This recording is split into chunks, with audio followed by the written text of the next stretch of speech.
Assalamualaikum warahmatullahi wabarakatuh. Perkenalkan, kami dari kelompok Plantae. Pada kesempatan ini kami akan mempresentasikan mengenai tugas besar kami yang berjudul karakterisasi in silico dari struktur gen dan protein pition sintase pada musa acuminata dan musa trogoditarum. Berikut adalah outline yang akan kami sampaikan. Pisang merupakan salah satu buah populer di dunia dan mendapatkan urutan kedua, dan produksi pisang saat ini mencapai 115,74 juta di dunia pada tahun 2021. Pisang memiliki kandungan gizi yang cukup lengkap, antara lain karbohidrat, berbagai macam vitamin, serat, berbagai macam mineral, dan beta-karoten. Apa itu beta-karoten? Beta-karoten merupakan metabolit sekunder yang diproduksi oleh tumbuhan secara alami dan biasanya diindikasikan dengan warna pigmen berwarna kuning hingga jingga. Beta-karoten memiliki fungsi untuk tumbuhan, diantaranya berperan dalam melawan cekaman biotik dan abiotik, berperan dalam proses signaling, dan berperan juga dalam pematangan buah. Pada manusia, beta-karoten juga memiliki manfaat diantaranya sebagai prekursor vitamin A, sumber antioksidan, dan mencegah penuaan. Pada pisang juga mengandung beta-karoten. Pada pisang acuminata atau pisang Cavendish ini mengandung sekitar 0,2 mg per 100 gram. Adapun jenis pisang lain yang mengandung beta-karoten yang tinggi yaitu pisang tongkat langit atau pisang musa trogoditarum. Dalam sintesis karoten dibantu oleh protein pition sintase, di mana protein sintase ini berfungsi untuk mengubah geranil-geranil pirofosfat menjadi pition yang merupakan prekursor untuk senyawa karoten. Dan pition sintase ini terdiri dari dua jenis, yaitu PSY1 dan PSY2A. Tujuan dari penelitian ini adalah untuk mengkarakterisasi struktur gen PSY1 dan PSY2A, menganalisis struktur putatif protein dari PSY1 dan PSY2A, dan membangun konstruksi pohon filogenetik dari sekuens gen PSY1 dan PSY2A yang berasal dari musa acuminata dan musa trogoditarum. Selanjutnya masuk ke metode penelitian. Metode pada penelitian ini terdiri dari 3 langkah utama, yaitu yang pertama ada karakteristik struktur gen, kemudian yang kedua ada konstruksi pohon filogenetik, dan yang ketiga ada analisis struktur protein. Pada metode yang pertama, yaitu metode karakteristik struktur gen, adalah data yang digunakan merupakan gen PSY1 dan PSY2A dengan gene ID dan accession number sebagai berikut. Kemudian dilakukan analisis gen dengan metode ab initio based gene prediction program dengan program VGenesh, dan dengan metode homology based gene prediction program menggunakan program BLASTX dan GeneWise. Berikut merupakan langkah-langkah untuk mengetahui karakteristik struktur gen PSY1 dan PSY2A seperti yang telah dijelaskan sebelumnya. Selanjutnya dilakukan konstruksi pohon filogenetik dengan menggunakan software MegaX menggunakan distance-based method dengan tipe neckbore joining tree methods dengan nilai bootstrap 1000. Berikut merupakan tabel jenis tanaman beserta gene ID dari gen PSY1 dan PSY2A yang digunakan. Selanjutnya, dilakukan prediksi struktur protein PSY1 dan PSY2A untuk memprediksi struktur sekunder protein, prediksi struktur tersier protein, analisis hidrofobisitas dan solubilitas, serta analisis pI dan berat molekul. Hasil dan pembahasan. Berikut ini adalah hasil dari prediksi ekson untuk gen PSY1 dan PSY2A pada musa acuminata dengan perangkat FGNSH. Gen PSY1 diprediksi memiliki 3 ekson dan gen PSY2A memiliki 4 ekson. Prediksi ekson pada gen yang sama juga dilakukan untuk spesies musa trogoditarum. Hasil prediksi perlihatkan bahwa gen PSY1 memiliki 3 ekson, sedangkan gen PSY2A memiliki 5 ekson. Selain menggunakan FGNSH, pencarian ekson juga dilakukan dengan menggunakan BLASTX. Hasil dari BLASTX kemudian dianalisis dengan GeneWise dengan membandingkan sekuens DNA dan protein untuk melihat ekson-ekson yang bersesuaian. Berikut ini adalah perbandingan hasil prediksi ekson gen dari FGNSH dan BLASTX GeneWise untuk PSY1 M. acuminata. Ini adalah gen PSY1 untuk musa trogoditarum. Ini adalah gen PSY2A untuk musa acuminata, dan yang terakhir adalah gen PSY2A untuk musa trogoditarum. Hasil perbandingan memperlihatkan bahwa jumlah ekson hasil BLASTX GeneWise berbeda dengan hasil prediksi FGNSH, tetapi jika dibandingkan, kedua hasil prediksi tersebut memperlihatkan adanya ekson-ekson yang sama atau bahkan terletak pada posisi-posisi yang mirip. Selanjutnya, terdapat hasil analisis filogenetik dari berbagai tanaman, termasuk Musa acuminata dan Musa troglodytarum, serta tanaman lainnya.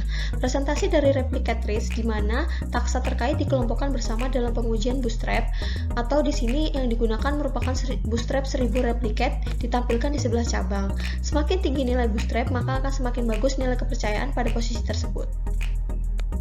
Selanjutnya, terdapat hasil dari prediksi struktur sekunder protein PSY1 pada Musa troglodytarum dan Musa acuminata.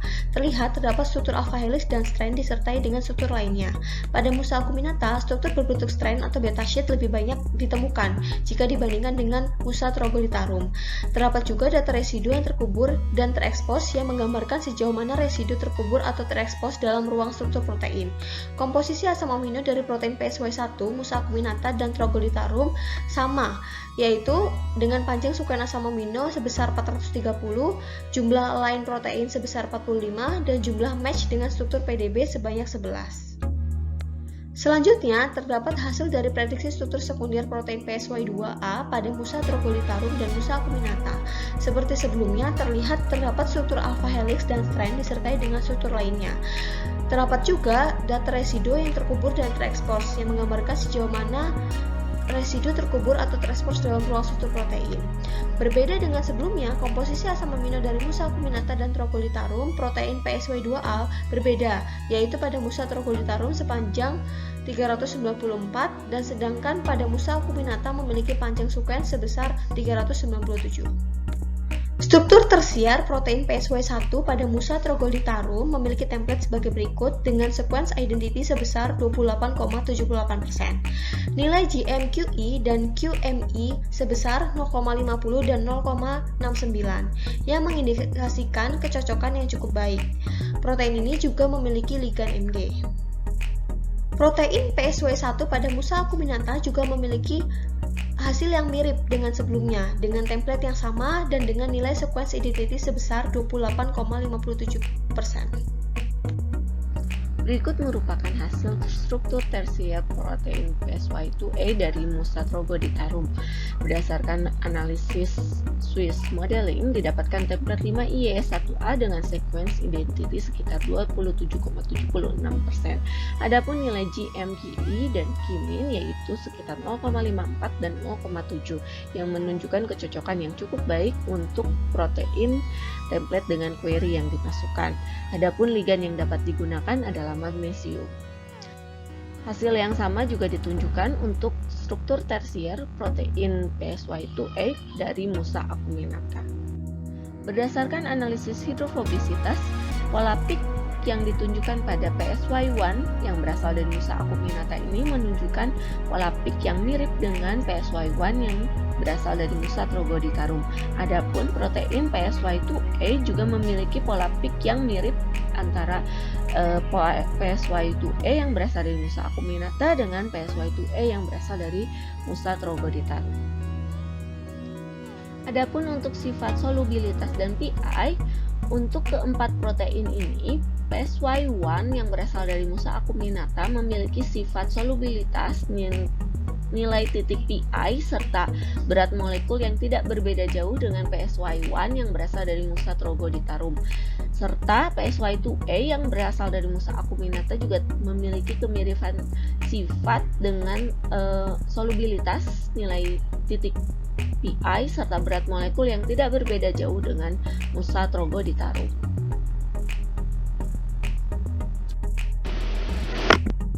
Kesimpulan dan saran. Kesimpulan dari eksplorasi kami dapat dirangkum dalam 4 poin utama. Pertama, bahwa struktur sekunder PSY1 pada Musa acuminata mirip dengan Musa troglodytarum. Begitupun dengan struktur sekunder PSY2A. Karakter solubilitas, pI, dan berat molekul tiap protein memiliki kemiripan antara kedua spesies. Kedua, struktur tersier untuk keempat jenis protein ini dapat ditemukan menggunakan template 5IES15A. Ketiga, analisis filogenetik dilakukan menggunakan metode Neck-Bourguignon dengan nilai bootstrap 1000. Poin yang dihasilkan memiliki confidence yang cukup tinggi. Keempat, prediksi exon menggunakan metodologi homologi base menghasilkan exon yang lebih banyak dari metode ab initio. Namun demikian, sebagian besar exon berada pada posisi yang sama atau mirip. Saran. Eksplorasi ini disarankan untuk memasukkan analisis penentuan motif atau domain pada keempat protein tersebut untuk melihat kemiripan protein-protein tersebut antar spesies. Analisis filogenetik juga dapat diperkaya dengan menambah ragam spesies pembanding dan menggunakan metode penentuan pohon yang lain. Berikut ini adalah kedua sumber utama yang kami jadikan referensi untuk eksplorasi kami. Demikian paparan ini kami sampaikan. Terima kasih.